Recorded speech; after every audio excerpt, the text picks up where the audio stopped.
Oi, gente, bom dia, tudo bem?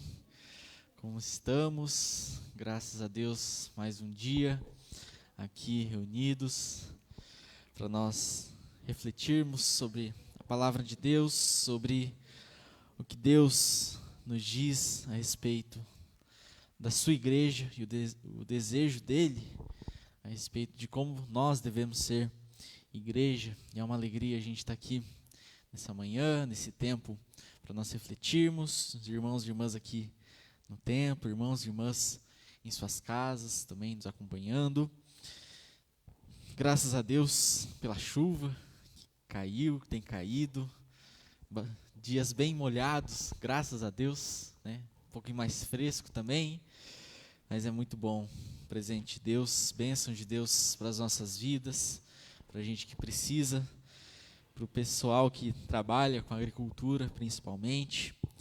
É uma bênção, uma dádiva do Senhor, o cuidado dele sobre as nossas vidas. Eu quero ler nessa manhã o Salmo de número 46, eu convido você para abrir, para nós fazermos essa leitura. Salmo 46, vamos nos colocar em pé para realizarmos essa leitura. Salmo 46 até o 7º verso, que diz assim: Deus é o nosso refúgio e a nossa força, sempre pronto a nos socorrer em tempos de aflição. Portanto, não temeremos quando vierem os terremotos e os montes desabarem no mar, que o oceano estrondeie e espumeje, que os montes estremeçam enquanto as águas se elevam. Um rio e seus canais alegram a cidade do nosso Deus, o santo lugar do Altíssimo. Deus habita nessa cidade e ela não será destruída. Desde o amanhecer, Deus a protegerá. As nações estão em confusão e seus reinos desmoronam. A voz do Senhor troveja e a terra se dissolve. O Senhor dos exércitos está entre nós. O Deus de Jacó é a nossa fortaleza. O Senhor dos exércitos está entre nós. Deus está aqui entre nós nessa manhã. O Deus de Jacó, o Deus que se revela a nós em Jesus Cristo, Ele está conosco. Ele é a nossa fortaleza nos tempos de aflição, nos tempos de dificuldades, nos tempos de angústia, nos tempos de alegria também. Nos momentos de alegria, a gente também não pode se esquecer que Deus está ao nosso lado. Nos momentos de luta, de tristeza, de dor, Deus está ao nosso lado. Nos momentos de alegria, de júbilo, de celebração também. Em todos os momentos, Deus está conosco. Nos momentos alegres, tristes, difíceis, doloridos, Deus está conosco nessa manhã. E nós estamos aqui para louvá-lo, para engrandecê-lo e para exaltar o nome dele, que é digno de toda a honra e de todo louvor. Eu quero convidar você para nós orarmos e em seguida nós vamos cantar algumas canções de louvor, de adoração ao nosso Deus. Vamos orar. Senhor Deus, querido e amado Pai, nós te louvamos, nós te agradecemos por mais esse dia que o Senhor nos dá. Te louvamos, te agradecemos pelas suas misericórdias que mais uma vez se renovaram sobre as nossas vidas e que nos permitem viver esse dia para a honra e para a glória do Teu nome. Viver esse dia, Deus, na comunhão com o Senhor e na comunhão que desfrutamos com os nossos irmãos e irmãs aqui reunidos nessa manhã, como Teu povo, como Tua família, como Tua igreja, ó Pai. Nós te agradecemos, ó Deus, pela chuva que caiu, que tem caído nesses dias sobre a nossa cidade, sobre o nosso estado, sobre o nosso país. Nós te agradecemos, ó Pai, pelo Teu cuidado e pela Tua provisão sobre as nossas vidas, ó Deus. Sabemos que Tu és um Pai de amor, que cuida dos Seus filhos e filhas. E nós te agradecemos por tão grande amor, por tão grande cuidado que o Senhor revela a nós, apesar das nossas falhas, apesar dos nossos erros e apesar dos nossos pecados. Porque o Senhor é um Deus que nos ama incondicionalmente.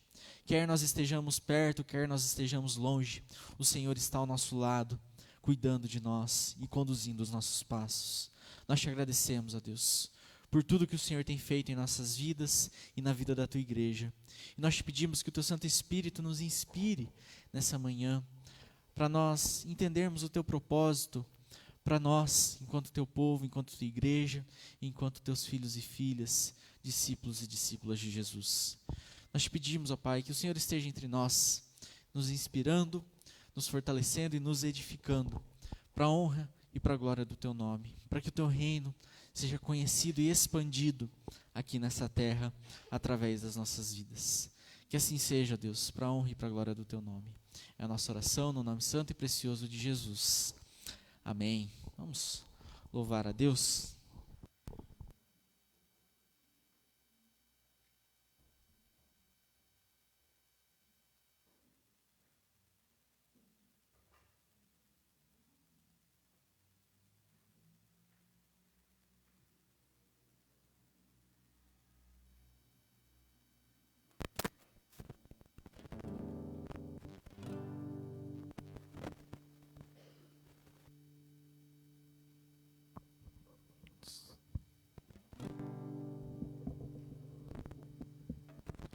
Bom dia, graça e paz. Vamos iniciar esse tempo de louvor, exaltando o nome do Senhor.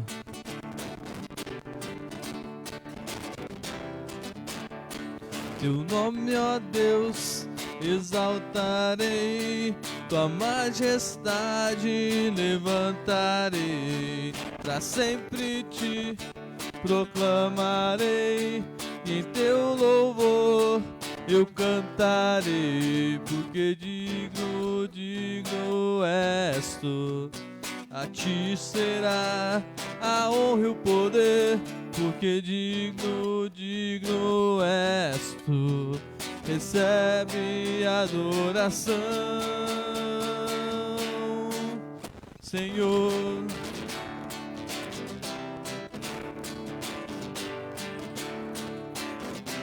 Teu nome, ó Deus, teu nome, ó Deus, exaltarei, tua majestade levantarei, para sempre te proclamarei, e em teu louvor eu cantarei, porque digno, digno és tu. A ti será a honra e o poder, porque digno, digno és tu. Recebe a adoração, porque digno, digno és tu. A ti será a honra e o poder, porque digno, digno és tu. Recebe a adoração, Senhor.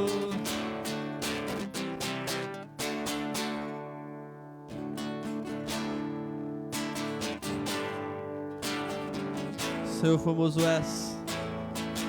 Possamos contemplar a face do Senhor nessa manhã.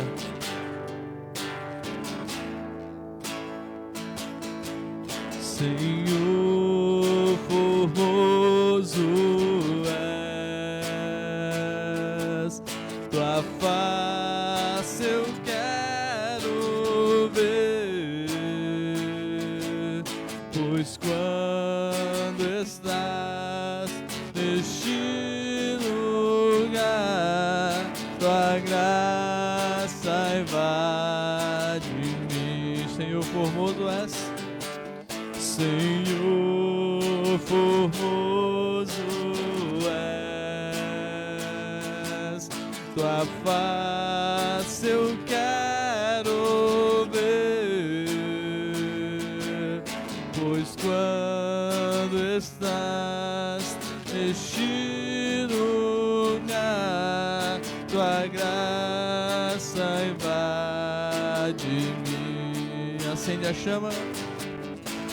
Acende a chama, ó Pai, e uma vez brilhou,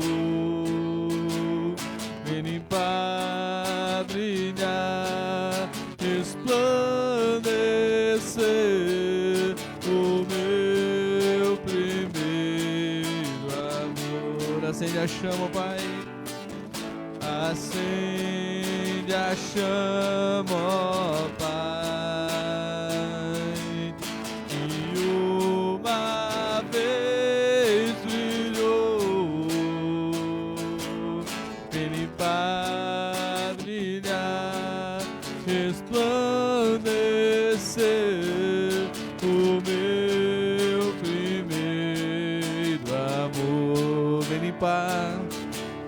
limpar, brilhar, resplandecer o meu primeiro amor,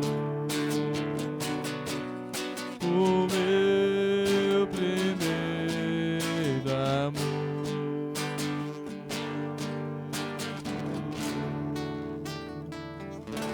Amém. Graças a Deus.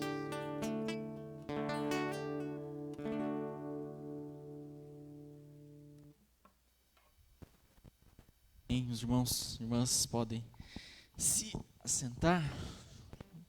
Você faz gentileza? Obrigado. Então, a gente dá continuidade ao nosso estudo, nossa reflexão a respeito do livro Igreja Simples, retornando ao processo de Deus para fazer discípulos. E agora a gente entra numa segunda parte desse estudo, onde a gente vai ver esses movimentos que os autores apresentaram anteriormente que são necessários para que um processo seja efetivo dentro de uma igreja, que é a clareza, o movimento, o alinhamento e o foco. E hoje a gente vai falar um pouquinho a respeito da clareza. O que é essa clareza que precisa existir no desenvolvimento das atividades, no propósito da igreja em desenvolver determinadas atividades, determinadas ações e como isso acontece. Mas para a gente começar, antes a gente vai refletir um pouquinho sobre dois textos.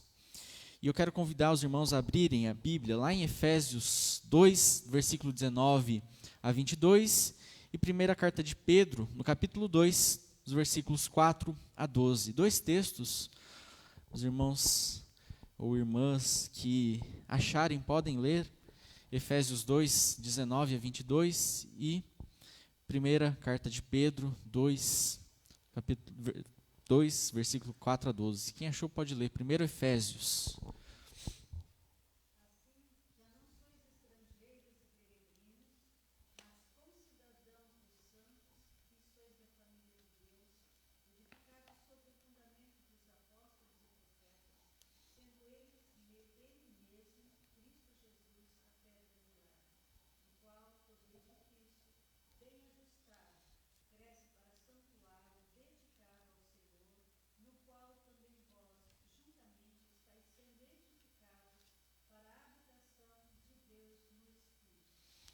Primeira Pedro 2, 4 até o 12.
Amém.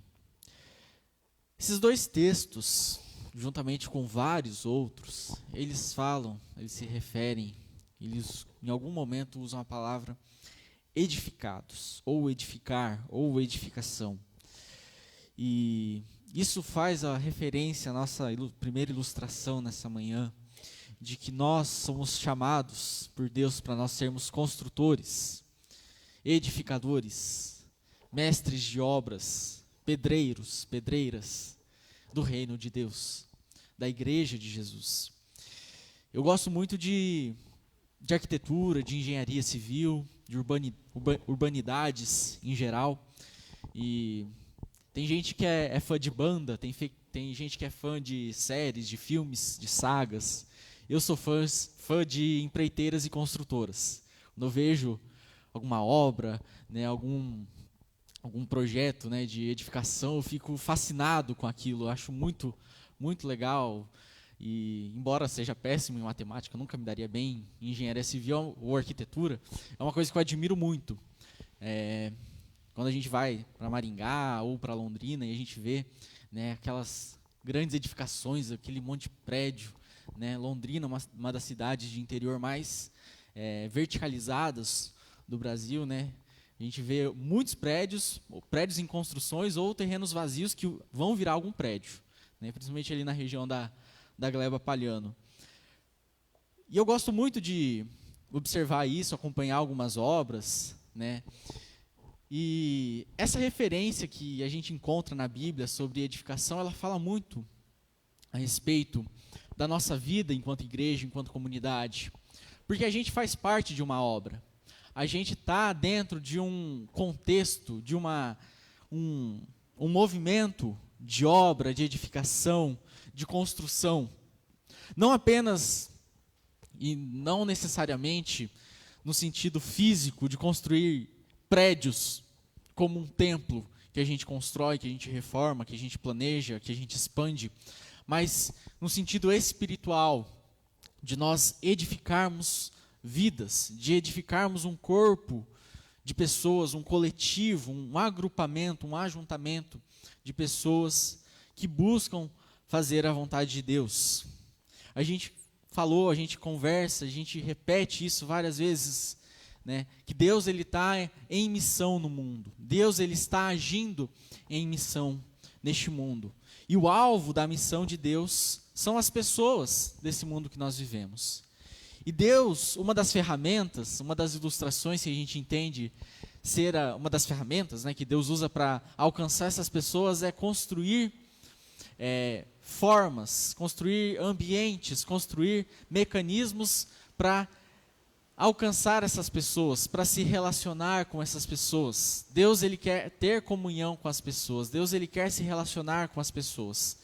E para isso ele constrói pontes de encontro para esse relacionamento acontecer. A igreja é uma dessas pontes.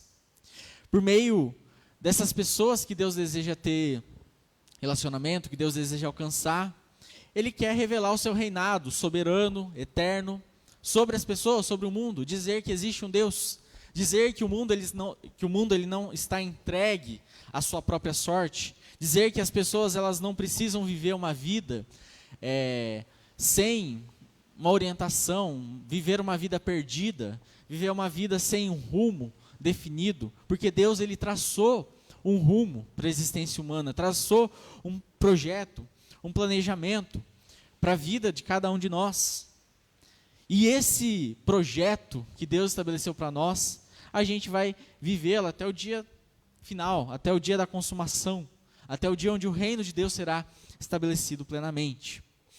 Enquanto isso, enquanto esse dia não acontece, o dia que a gente tanto espera, o dia que a gente tanto anseia, a gente é convidado, a gente é convocado por Deus para nós construirmos e edificarmos por meio das nossas ações, por meio de sinais, por meio de gestos, por meio de palavras, por meio dos relacionamentos, apontarmos esse reino que já existe, que é o reinado soberano de Deus sobre todas as coisas e que virá plenamente, ser consumado no final de todas as coisas. Esse é o processo de edificação da igreja e do reino, que envolve o processo de edificar pessoas, construir vidas, construir relacionamento com Deus, construir pontes. A igreja ela é uma empreiteira de pontes. ela constrói pontes. Ela constrói pontes para que as pessoas encontrem a Deus, para que as pessoas tenham um encontro verdadeiro com Deus. Cada um de nós somos responsáveis por isso. A igreja é responsável por isso, e a igreja somos cada um de nós.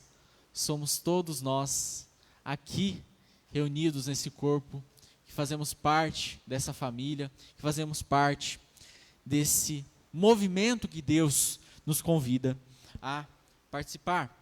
A edificação envolve a dedicação a se desenvolver um projeto, um objetivo, ações concretas para alcançar esse objetivo. Como falei, gosto muito de observar projetos de engenharia, de arquitetura. E todo projeto que a gente se dispõe a fazer precisa de uma planta.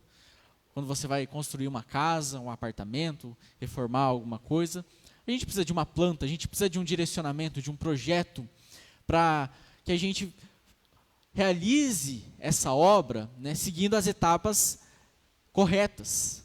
Né? A gente primeiro passa, né, reboca a parede, passa argamassa e depois pinta. A gente não pinta a parede direto no tijolo. A não ser que, né, seja uma obra muito conceitual, muito diferente, muito moderna. Né? Primeiro a gente reboca a parede, a gente passa, né, massa corrida, né, a gente pinta depois. Existem processos, existem etapas dentro da construção. Né? A gente não começa um prédio pelo acabamento, a gente começa um prédio pela fundação, pelo preparar do terreno, né, pelo estabelecimento de um projeto. Edificar vidas, edificar a igreja é sobre isso também. Traçar projetos para que isso se torne algo efetivo, algo que não vai ser destruído, né, por algum erro. A gente vê algumas falhas, né, dentro de algumas construções que ocasionam acidentes. Né? Alguma falha ali em algum momento, alguma etapa da obra que faz com que aquilo ali tenha um problema. Né? Da mesma forma, a gente precisa ser responsável nesses processos, nessas etapas, de construirmos vidas, de discipularmos pessoas, de levarmos pessoas à comunhão com Deus, de levarmos pessoas à comunhão com a igreja, com a comunhão uns com os outros. Um dos exemplos dessa edificação que acontece é o fato de nós estarmos construindo a habitação de Deus, a habitação que Deus escolheu para Ele habitar. Deus, Ele escolheu habitar em pessoas. Deus, Ele não habita em templos, como a gente vê nas Escrituras. Deus, Ele habita em pessoas, em cada um de nós. E esse templo que somos, cada um de nós, está em constante reforma, em constante reparo, em constante manutenção. Mas existem pessoas que precisam ainda ser construídas, ou seja, entenderem que são a habitação de Deus, entenderem que Deus as escolheu para ser a habitação dessas pessoas. Esse é um dos alvos da igreja, mostrar isso para as pessoas, que Deus quer habitá-las, que Deus quer ter comunhão com elas, que Deus deseja fazer um relacionamento pleno com essas pessoas. E esse é um dos nossos objetivos enquanto igreja, levar pessoas a se tornarem a habitação de Deus, para que elas se relacionem com Deus, para que elas amem a Deus, para que elas se deixem serem usadas por Deus para sinalizar o reino. E é para isso que a igreja existe, para edificar pessoas. E nós somos chamados para isso. Por isso que um processo de revitalização, um processo de estabelecimento de uma igreja simples, uma igreja focada, uma igreja que cumpre a sua missão, ela precisa ter clareza com relação a isso. Qual é esse objetivo? Qual é esse alvo que ela deseja realizar? Por isso que a gente, nessa manhã, a gente vai conversar um pouquinho sobre a importância da clareza no desenvolvimento de um processo de revitalização de igreja, de um projeto de igreja simples, de estabelecer quais são as etapas e cada parte que compõe esse processo, a fim de que ele cumpra o papel estabelecido. Então, desses 4 elementos fundamentais para um processo de igreja simples ser efetivo, Nessa manhã a gente vai falar da clareza, nos próximos a gente vai falar do movimento, do alinhamento e, por fim, do foco. Mas, para a gente entender a clareza, o que é a clareza dentro desse processo que a gente está conversando? Clareza, tornar claro, tornar entendível, fazer com que as pessoas tenham um pleno entendimento a respeito de qual é a direção que a igreja está caminhando, qual é o objetivo que a igreja quer alcançar, qual é o propósito do que a igreja está realizando. E para a gente entender, para a gente saber como que isso se torna claro na vida da igreja, no propósito da igreja, a gente precisa definir qual é esse processo, a gente precisa definir qual é esse objetivo, esse propósito da igreja. Como a gente comentou, esse livro ele é resultado de pesquisas. Então aqui eu vou citar alguns apontamentos dessa pesquisa a respeito das igrejas que participaram, né, desse trabalho. Primeira coisa que a gente precisa, dentro da clareza, definir qual é o nosso objetivo, o nosso alvo, o nosso propósito. A pesquisa aponta que as igrejas mais vibrantes e em crescimento exponencial tinham claramente definido o processo para conduzir pessoas à salvação e à maturidade espiritual. As pessoas elas sabiam para qual direção elas estavam caminhando.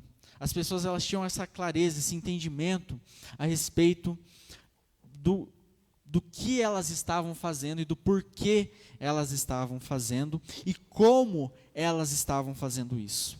A definição é deixar bem claro como a igreja faz discípulos. Então a gente está falando aqui de definir no sentido de fazer discípulos. Como que a gente faz discípulos? Vamos lá. Exemplos de como a gente faz discípulos.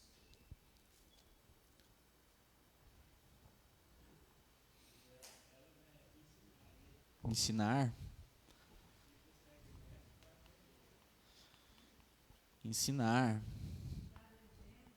Exemplo. O que mais? Vou pelo menos 4, vai lá, mais 2. Exemplos. Ser e dar, né? Ser e dar. Fazer a diferença. Mais um.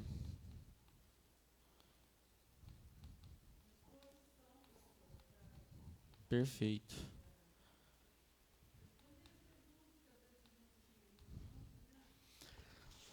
Como que a gente faz discípulos? Tudo isso e muito mais. Existem métodos e métodos de como a gente faz discípulos. Existem cartilhas, existem livros, existem fórmulas, existem cursos de como se tornar um discipulador. Tudo isso faz parte. Aqui a gente ainda não está entrando especificamente nesse como nós fazemos discípulos. A gente está fazendo um panorama geral para, em breve, a gente entrar a fundo nisso aqui. Mas a gente viu também que fazer discípulos é relacionamento.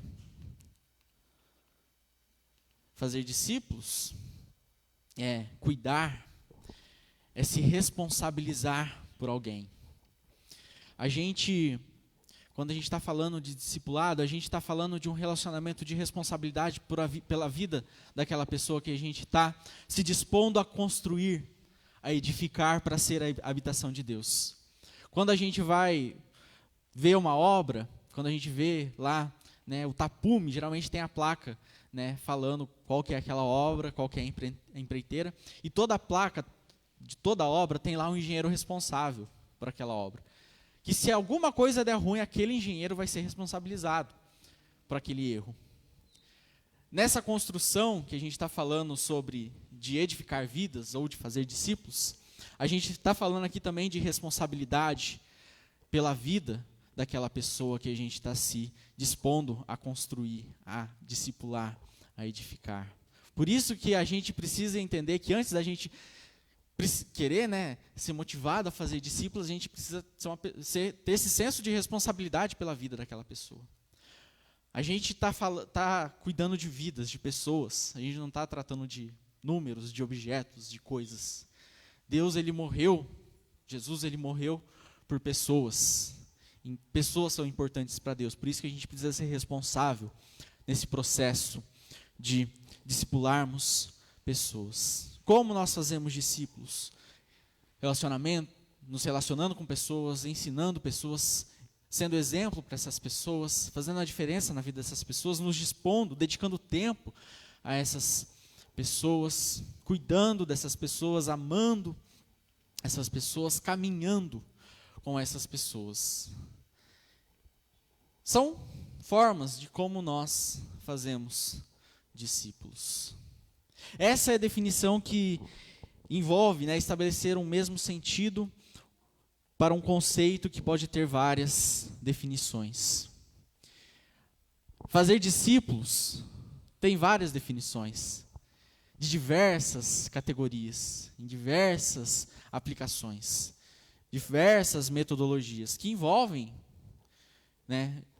elementos como esses, mas que na prática acontecem de formas diferentes.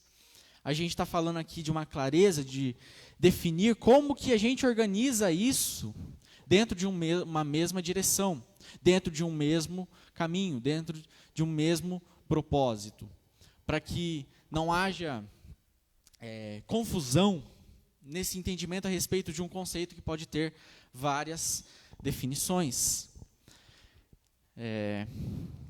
A gente, na língua portuguesa, a gente tem palavras que têm significados diferentes de acordo com o contexto. Quando a gente fala manga, por exemplo, a gente pode estar se referindo à fruta, ou a gente pode estar se referindo a um pedaço de uma peça de roupa. São, exemplo bobo, Na igreja a gente tem essa questão também de palavras ou conceitos que são a mesma coisa, gramaticalmente falando, mas que em contextos diferentes têm significados diferentes, apontam para para direções diferentes. Então, por isso que definir dentro dessa questão da clareza é importante, para que essa questão, fazer discípulos, seja algo alinhado, seja algo que segue na mesma direção, com o mesmo significado. Fazer discípulos, definir, como nós fazemos discípulos, envolve a gente entender que tipo de discípulos nós queremos formar, qual é a trajetória que esse discípulo ele vai traçar em direção à maturidade espiritual e, no contexto de igreja, entendermos quais atividades da igreja que conduzem essa trajetória desse discípulo à maturidade espiritual. Então, definir como a gente faz discípulos, definir como que esse discípulo caminha em direção à maturidade espiritual e como que a igreja ela se desenvolve a fim de que as pessoas, esses discípulos, cresçam na maturidade espiritual, cresçam na comunhão com Deus, a fim de que sejam, entendam o seu papel, o seu propósito e o seu chamado por Deus para servir. Por isso que é importante, dentro desse processo, a gente definir como a gente vai fazer isso, como que a gente vai realizar isso. Um outro elemento importante dentro da clareza, exemplificar. Exemplificar é uma coisa que a gente sempre está fazendo. Dar exemplos, usar ilustrações. A pesquisa aponta que igrejas mais vibrantes e em crescimento exponencial usavam recursos visuais para exemplificar o processo de conduzir pessoas à salvação e à maturidade espiritual. Ilustrações são ferramentas que ajudam as pessoas a captar uma mensagem. Ilustrações aumentam a clareza do processo. Jesus ele fazia isso muito bem, porque imagens são fáceis de lembrar. Eu imagino que depois daquela noite, da última noite de Jesus com seus discípulos, que João registra lá, os capítulos 13 a 17, eu aposto que aqueles discípulos, depois que Jesus disse ser ele a videira verdadeira, nunca mais olharam para uma videira da mesma forma, né? Eles sempre olharam depois disso para uma videira e pensaram, Jesus é a videira verdadeira. Eu acho que a gente faz isso também, né? Quando a gente olha um parreiral, a gente vê uma plantação de videiras, e a gente lembra lá de João 15, que Jesus é a videira verdadeira. Por quê? Porque as imagens, essas ilustrações, elas têm esse poder de fazer com que a gente associe o conceito à imagem. Nós somos seres visuais. A gente lembra muito mais a partir de imagens do que de palavras. A gente tem essa capacidade de lembrar muito mais fácil se a gente tiver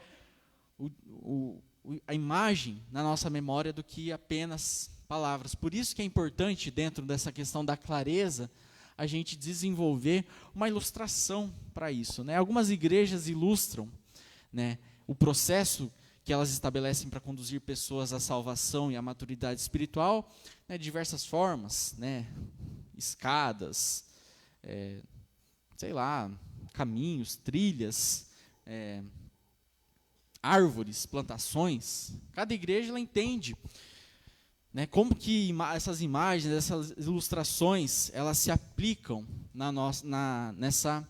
nesse exemplo, né, de como definir esse processo. Por isso que quando a gente está pensando nessa ideia de desenvolver um processo, a gente vai pensar também numa forma de exemplificar de uma forma visual, de uma forma figurativa, imagética, como que esse processo acontece dentro da igreja, como que esse processo acontece nas nossas vidas e na vida das pessoas. A ilustração ela precisa refletir como esse processo acontece, como que a gente se relaciona com as pessoas, como que a gente se ensina essas pessoas, como que a gente conduz essas pessoas à salvação, como a gente conduz essas pessoas ao crescimento espiritual.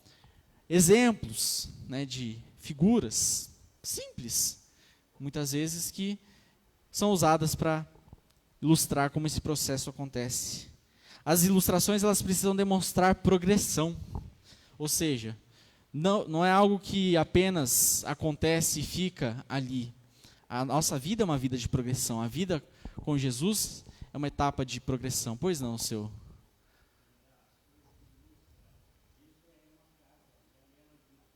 Sim. Uhum. Sim. Exatamente. Ilustrações têm esse poder. Aqui nesse capítulo, quando a gente fala do exemplo da construção, é um exemplo disso, né? O exemplo da edificação, né? Que a gente está construindo algo, que a gente está... O autor aqui ele usa essa ideia da planta, que todo projeto, né, de construção ele precisa de uma planta, ele precisa, né, de algo visual que direcione ali os trabalhadores a desenvolverem ali, né, a fim de atender a demanda do cliente. O exemplo também ele precisa ajudar a igreja a simplificar os seus processos. Como que a sua vida enquanto igreja acontece dentro desse processo simples. Um outro elemento da clareza é a avaliação. A pesquisa aponta que as igrejas mais vibrantes e em crescimento exponencial avaliam o processo de progressão das pessoas dentro do processo de desenvolver a salvação. Quando Paulo fala, né, desenvolvei a vossa salvação, ele está falando de maturidade espiritual, ele está falando de crescer espiritualmente.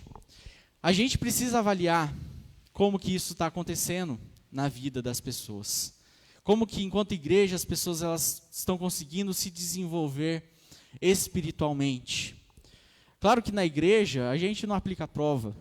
Essa semana, passei por uma semana de provas na faculdade, né? E a prova ela tem esse caráter de avaliar o conhecimento, avaliar o crescimento, né, de como você está conseguindo assimilar esses conceitos, né, que estão sendo aprendidos. Na igreja a gente não aplica tantas provas, ou a gente não aplica a prova da forma convencional, como na escola ou na faculdade.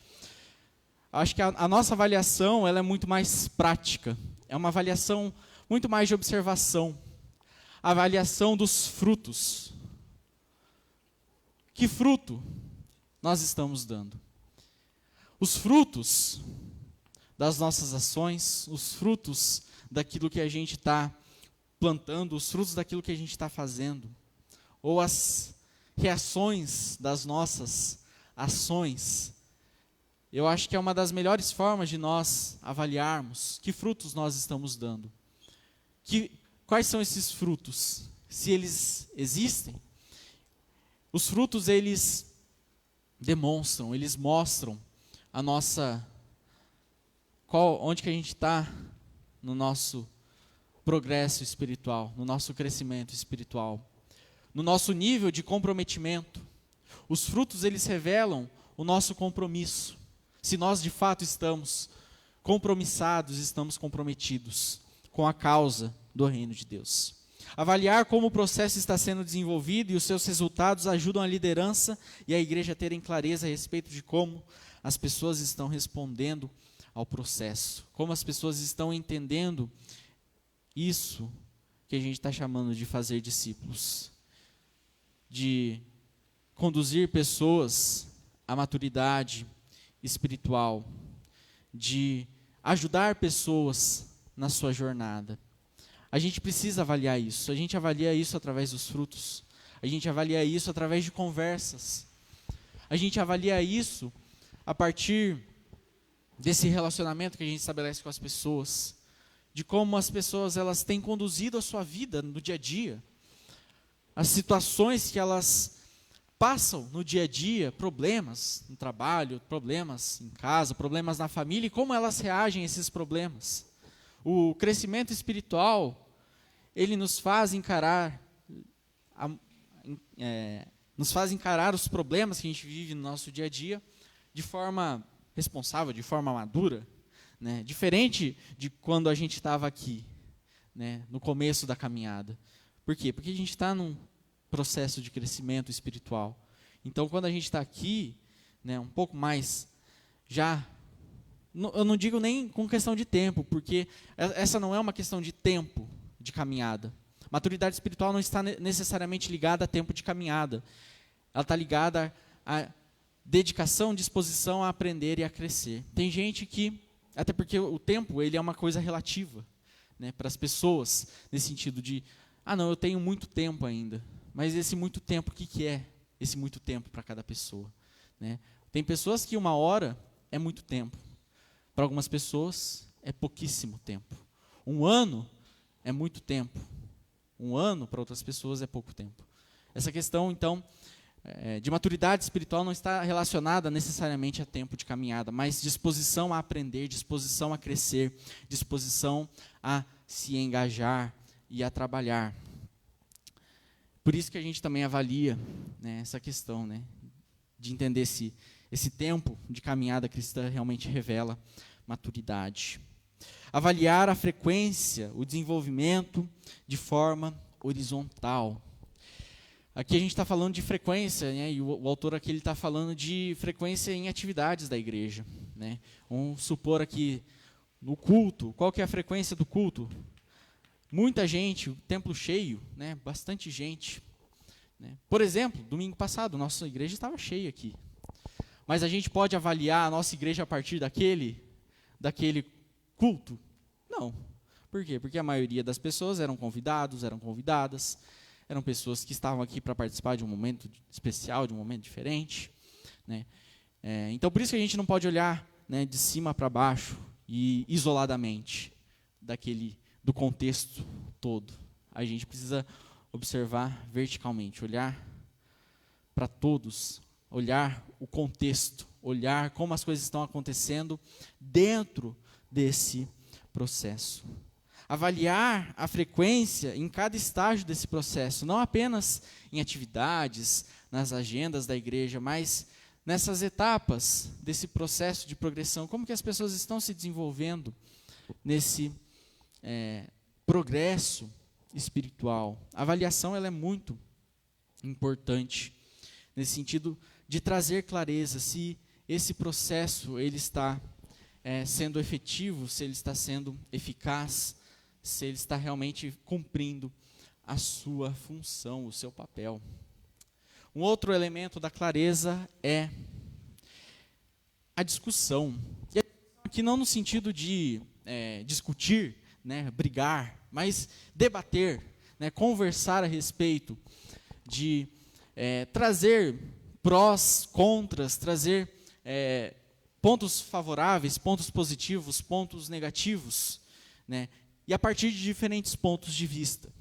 A pesquisa ela aponta que a liderança das igrejas mais vibrantes e em crescimento exponencial discutiam frequentemente sobre o processo de forma que ele fixasse de uma forma clara em suas mentes. Essa questão da discussão, ela acontece mais no âmbito da liderança, de como que a liderança ela está estabelecendo esse processo para fazer discípulos, para levar pessoas à maturidade espiritual, levar as pessoas ao engajamento com a comunidade, o engajamento com o reino de Deus. Pois não.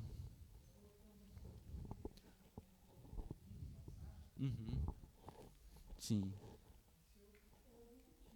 Uhum.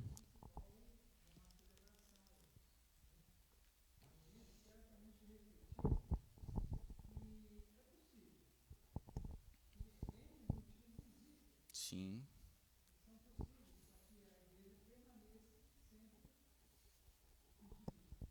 Uhum. Sim.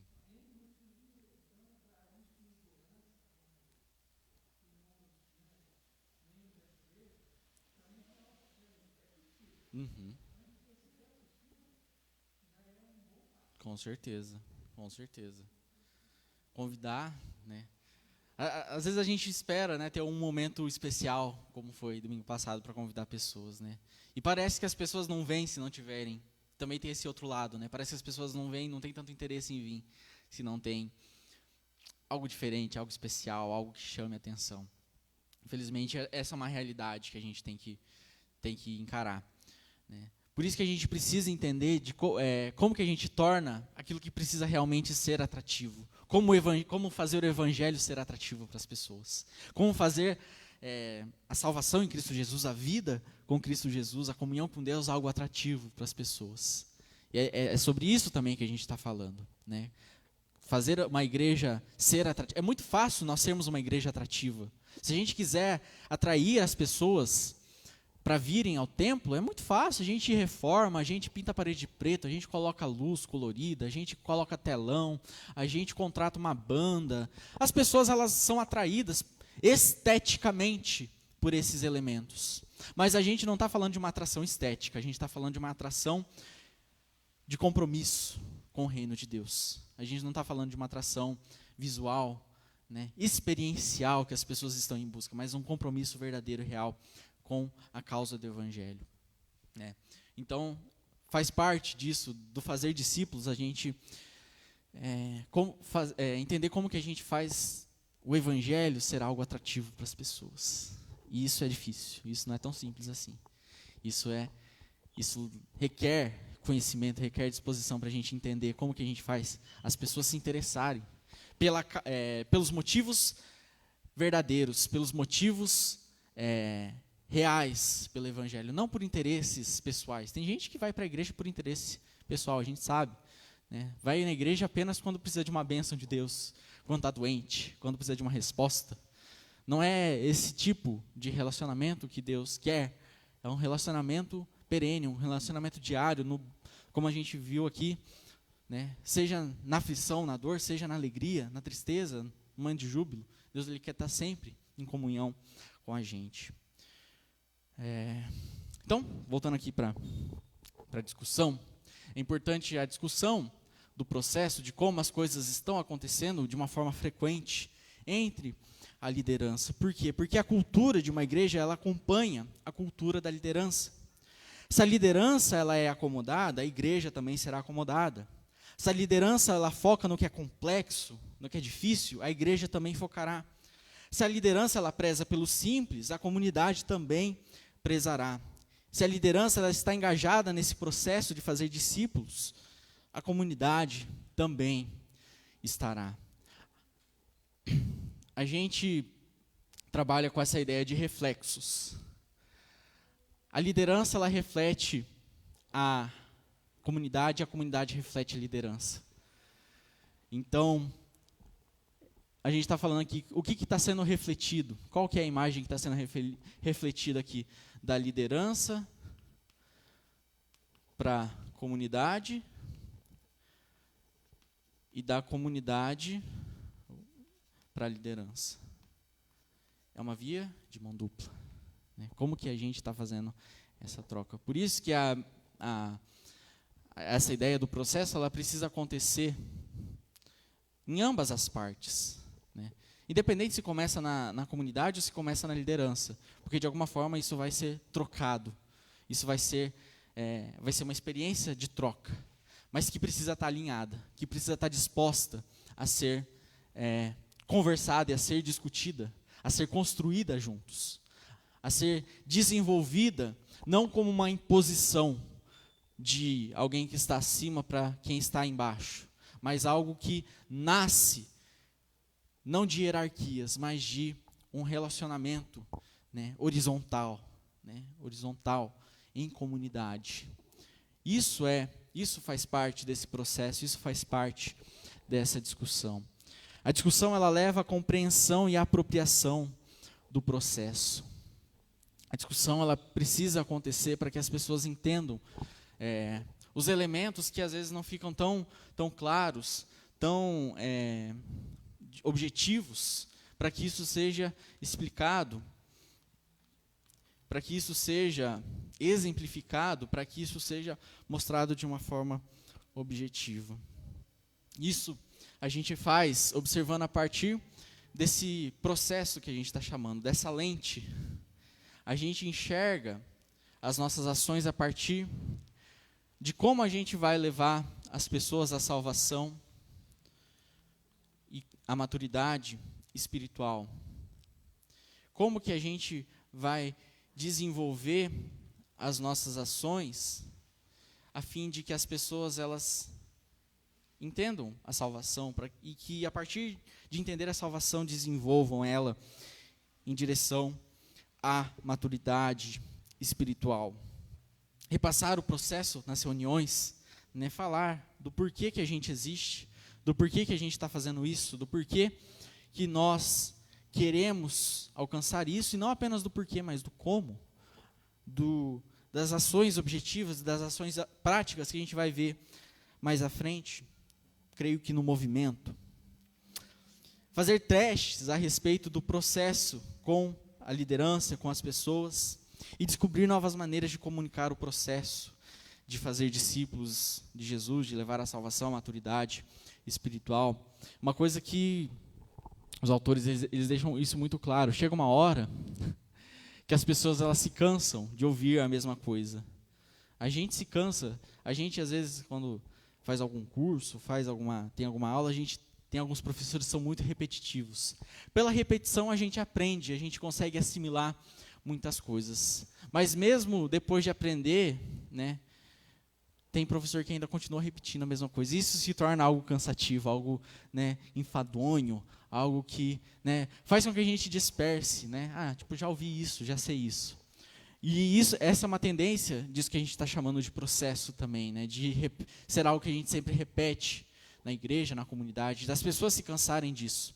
Elas aprendem, elas assimilam a ideia, o conceito, mas se torna algo chato, muitas vezes. Por isso que essa ideia de desenvolver formas diferentes de comunicar esse processo, esse propósito da igreja, é fundamental para que haja essa clareza, para que haja esse engajamento das pessoas também. Isso acontece no âmbito da igreja, acontece no âmbito da escola, acontece no âmbito geral. A gente cansa muitas vezes das coisas.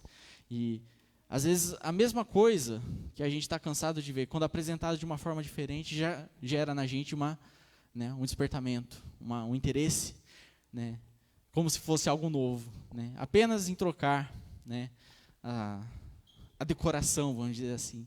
Aposto que você tem a mesma árvore de Natal há muitos anos, né, e a cada ano você vai colocando, né, enfeites diferentes, colocando, trocando uma coisa ou outra, né, por quê? Porque repetir a mesma coisa às vezes é chato, né. A gente gosta de coisa diferente, mas a essência ali, a árvore, é a mesma. A gente troca os enfeites. Que exemplo bobo, mas que faz parte da nossa vida, da nossa rotina. Desculpa lembrar você que o Natal está chegando. Mas está chegando, gente. O ano está acabando. O ano está acabando. Por fim, um último elemento da clareza dentro desse processo. Formas de aumentar o entendimento das pessoas. A pesquisa ela aponta que as igrejas mais vibrantes e em crescimento exponencial têm clareza no entendimento do processo de conduzir pessoas à salvação e à maturidade espiritual. Esse entendimento ele é crescente e constante, pois ele é definido, ele é ilustrado, ele é avaliado e discutido frequentemente. Então, esses 4 elementos que nós falamos anteriormente, eles apontam para essa compreensão maior, né? Porque é algo que não acontece apenas pontualmente, num momento específico, mas é algo que vai sendo revisitado, discutido constantemente e reavaliado sempre que necessário, né? A partir do momento que algo não está cumprindo o seu papel, a gente reavalia, né? A gente observa o porquê disso. Né, quando a sua máquina de lavar começa a não lavar a roupa direito, da forma como deveria, a gente faz o quê? A gente chama o técnico, a gente manda para manutenção. Por quê? Porque ela não está cumprindo o objetivo. Isso acontece na igreja também. Quando as nossas ações, quando o processo que a gente estabelece de levar a salvação às pessoas e levá-las à maturidade espiritual, ele não está cumprindo esse objetivo de forma plena, a gente precisa avaliá-lo, reavaliá-lo, né? A gente precisa fazer a manutenção desses elementos que não estão atendendo a sua plenitude, o seu objetivo. Isso acontece na nossa vida, isso acontece na igreja. Sempre que algo, né, está saindo fora do esperado, fora do objetivo, a gente precisa reavaliar, a gente precisa observar e a gente precisa consertar. A gente não deixa lá, a não ser que seja, sei lá, não vou nem falar isso aqui, deixa quieto. A não ser que, né, a gente se acomode, né, e deixe as coisas, né, do jeito que estão. A partir desse momento, né, a gente começa a se acostumar com uma forma, né, com aquilo que não está funcionando plenamente, né, tá tudo bem, né, de algum jeito está funcionando, né, a gente dá essa desculpa, de alguma forma está acontecendo, não está acontecendo da forma como esperada, de forma plena, mas está acontecendo, então tá bom, né. Isso é um problema na igreja, isso é um problema das nossas vidas, quando a nossa máquina de lavar começa a estragar, né, e a gente não está funcionando, né, uma hora vai dar ruim, uma hora vai pifar de vez, uma hora vai acabar. Isso acontece na igreja, quando a gente não corrige pequenos problemas, uma hora isso se torna algo grande, se torna um problema maior. Por isso que isso faz parte dessa constante, né,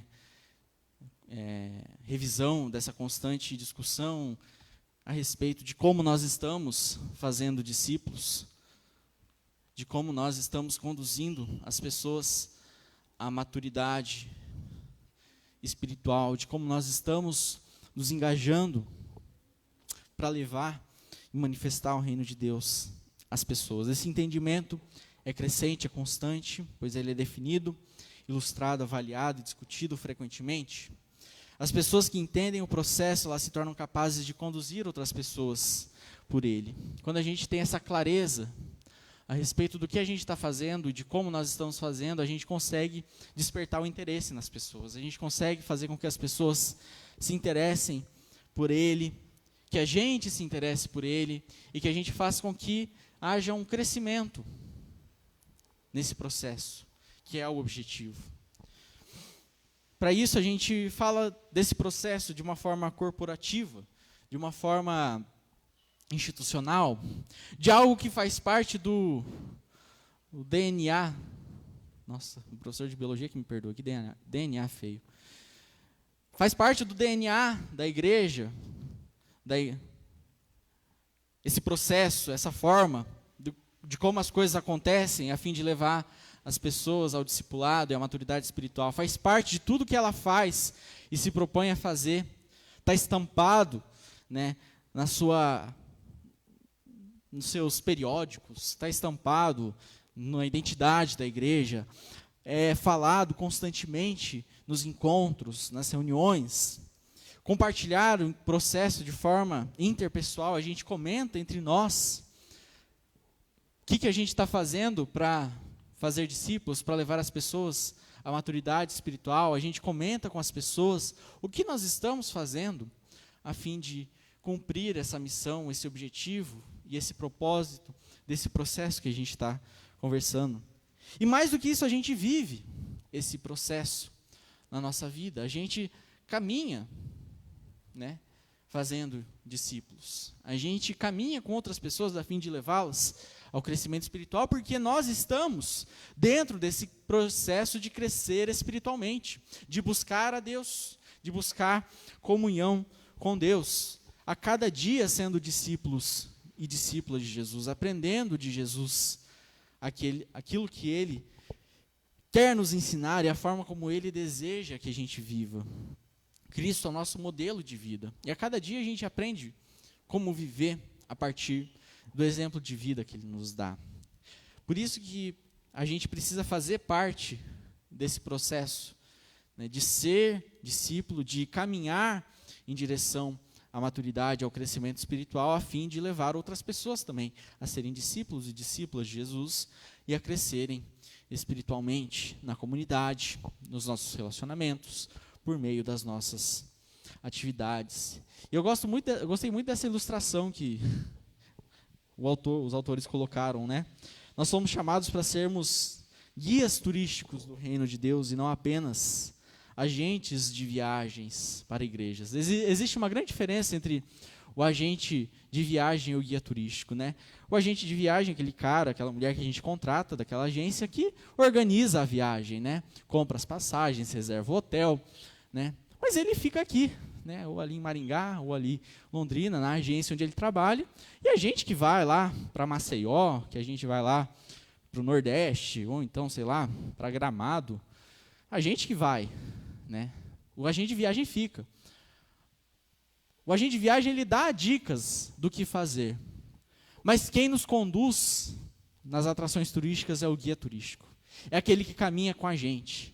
É aquele que tem aquela animação de mostrar o que é aquele lugar, como que as coisas acontecem ali. Aquele cara que vai todo santo dia naquele mesmo lugar levar grupo de pessoas para conhecer, mas que tem aquela animação de mostrar o que é aquele lugar, as maravilhas que tem naquele lugar.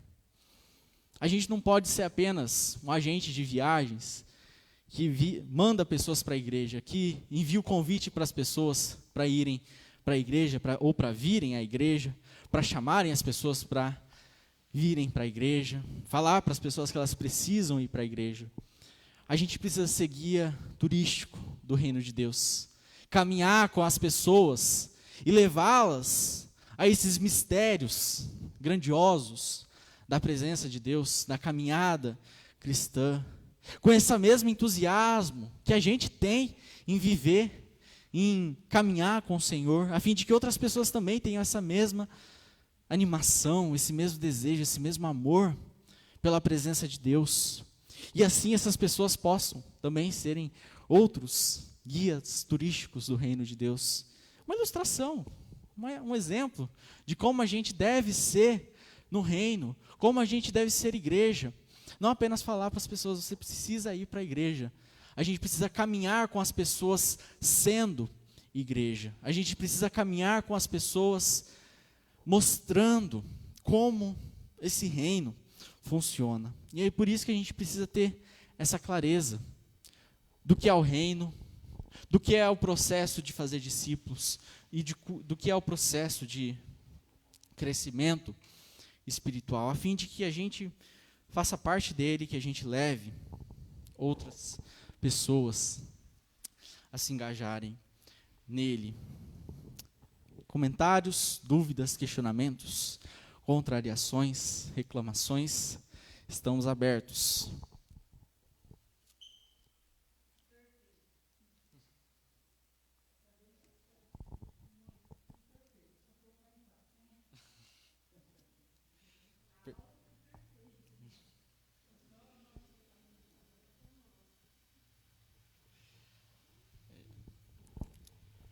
A gente fala que é gostoso a gente refletir, a gente pensar, a gente conversar sobre isso, né? A gente se anima conversando a respeito disso, né? Do que a gente tem que fazer, do como a gente tem que fazer. Mas a gente vai ver, né, que a hora do vamos ver, né, a hora do vamos fazer, vamos tirar do papel, vamos sair da aula, é o que a gente às vezes fica meio, opa, aqui a gente fica, né, animado, entusiasmado, porque falar, ensinar, de alguma forma é mais simples. Viver na prática tem os desafios que às vezes a gente não consegue exemplificar aqui, a gente não consegue conhecer aqui, que a gente vai ver aqui no relacionamento, a gente vai ver as barreiras que a gente vai ter, e a gente vai ter, aqui na prática disso que a gente está desenvolvendo aqui.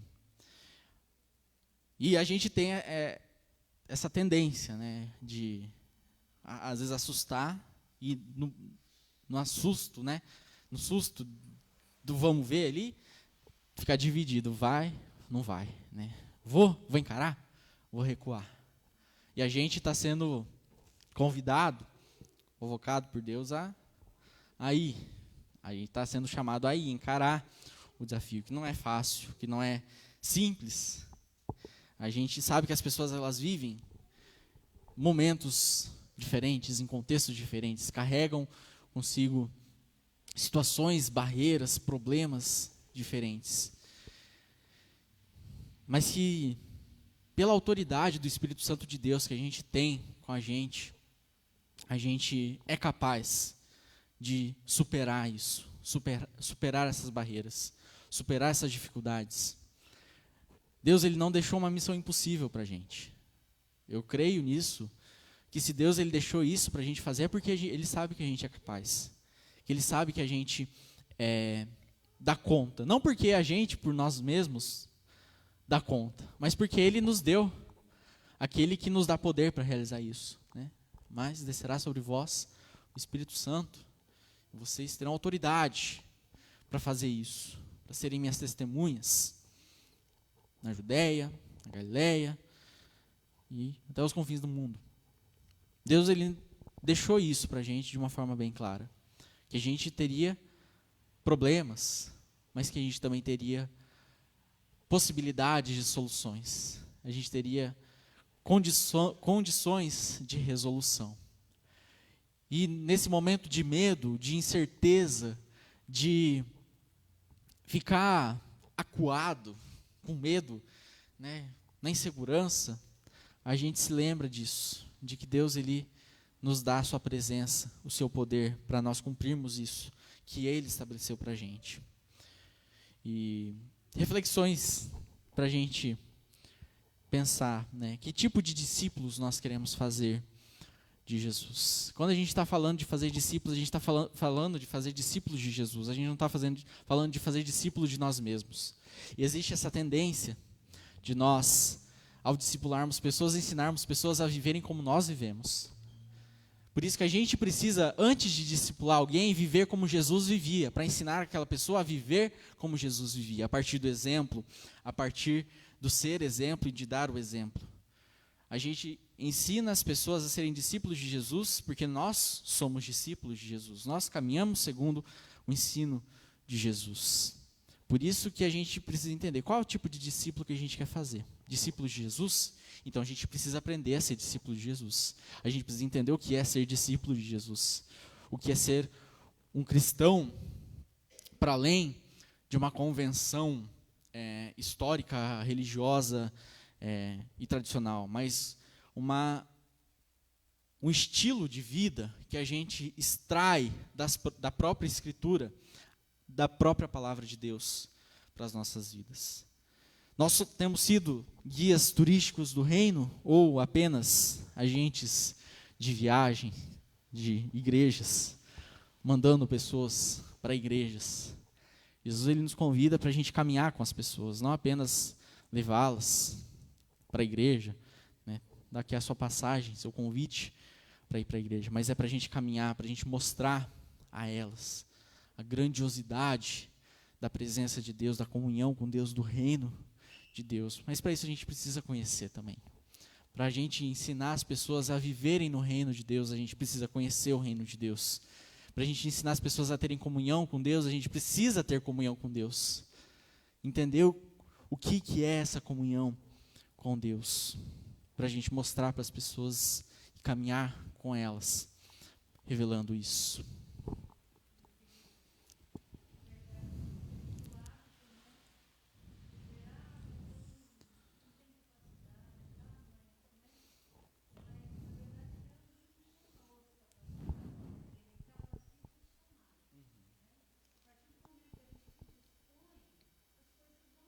Sim.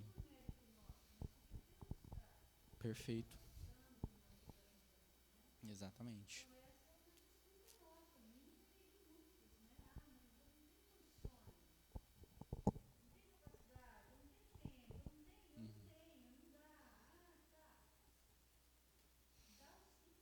Sim.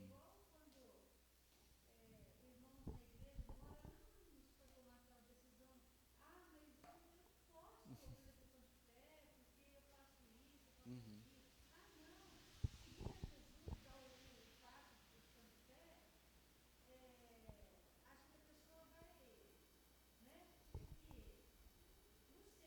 Uhum.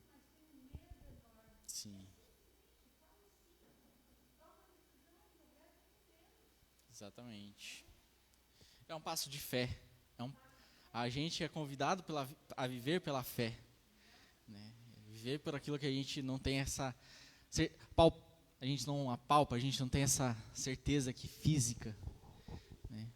Mas que é o convite de Jesus, é o desejo de Deus para as nossas vidas. Nós vivemos pela fé. Exatamente. Amém? Amém. A gente vai terminar a nossa escola, nosso tempo aqui. Eu quero convidar você para nós orarmos, encerrando esse tempo. Chuvinha veio, né? Domingo gostoso para dormir, descansar. Mas à noite, 19 horas, a gente tem o nosso culto. Temos ceia, primeiro domingo do mês, celebraremos a ceia do Senhor. Então venha, participe com a gente, celebre conosco esse tempo de alegria, de adoração ao nosso Deus, com a sua família na fé, para nós louvarmos e adorarmos ao nosso Deus. Vamos nos colocar em pé, vamos orar, agradecendo a Ele. Ó Deus, querido e amado Pai, nós te agradecemos por mais esse dia que o Senhor nos dá e por esse tempo aqui em especial que nós tivemos na Tua casa, que nós temos o privilégio, ó Deus, de desfrutar na Tua presença e na presença dos nossos irmãos e irmãs. Nós te agradecemos, Senhor, pelo Teu cuidado sobre as nossas vidas e pelo Teu amor que se revela e se expressa nessa comunhão que nós podemos ter. Nós te louvamos, te agradecemos por tudo, ó Deus, e que a partir daquilo que o Senhor tem nos ensinado e ministrado aos nossos corações, nós possamos, enquanto Tua igreja, sermos e fazermos discípulos e discípulas de Jesus. E também, ó Deus, caminharmos em direção à maturidade, ao crescimento espiritual, e da mesma forma ajudarmos outras pessoas a serem conduzidas nessa progressão espiritual. Nós te pedimos, ó Deus, que o Senhor nos conduza. Nós sabemos, ó Deus, que nós somos falhos e que nós temos limitações, mas que o Senhor, pela Tua graça e misericórdia, nos capacita por meio do Teu Santo Espírito a realizarmos aquilo que o Senhor tem para as nossas vidas e para a vida da tua igreja. Por isso, ó Deus, nós descansamos nessa certeza, mas não apenas descansamos no sentido de nos acomodarmos, mas descansamos, ó Deus, na certeza de que quando nós nos dispomos a te servir, o Senhor conduz os nossos passos, o Senhor dirige as nossas vidas e conduz pela direção que o Senhor tem para cada um de nós. Nós te pedimos que assim seja na vida de cada um de nós e na vida da tua igreja, para que a cada dia, Senhor, possamos cumprir o propósito de glorificar a Ti, levando o Teu Evangelho à vida das pessoas, levando, ó Deus, o Teu amor e a transformação de vida que o Senhor tem para cada um de nós. E para a vida desse mundo, ó Deus, das pessoas desse mundo que tanto sofrem, que tanto clamam, ó Deus, por salvação. Nós te pedimos que o Senhor nos use como instrumentos teus nas tuas mãos. Dá-nos, ó Deus, um bom domingo, guardados e protegidos por Ti. Nos abençoe, nos guarde e nos conduza, ó Deus, para que logo mais também à noite possamos estar aqui juntos para louvar e adorar ao Teu santo nome e celebrarmos, ó Deus, a vida em Cristo Jesus que nós temos a partir do sacrifício que Ele fez na cruz do Calvário por nós. Nós te agradecemos por tudo, fica conosco, ó Deus, irmãos e irmãs aqui no templo, irmãos e irmãs também que nos acompanham em suas casas, hoje e sempre, em nome de Jesus. Amém? Porém eu e a minha casa serviremos ao Senhor. Deus abençoe sua vida, um bom domingo, Deus abençoe irmãos e irmãs em suas casas também.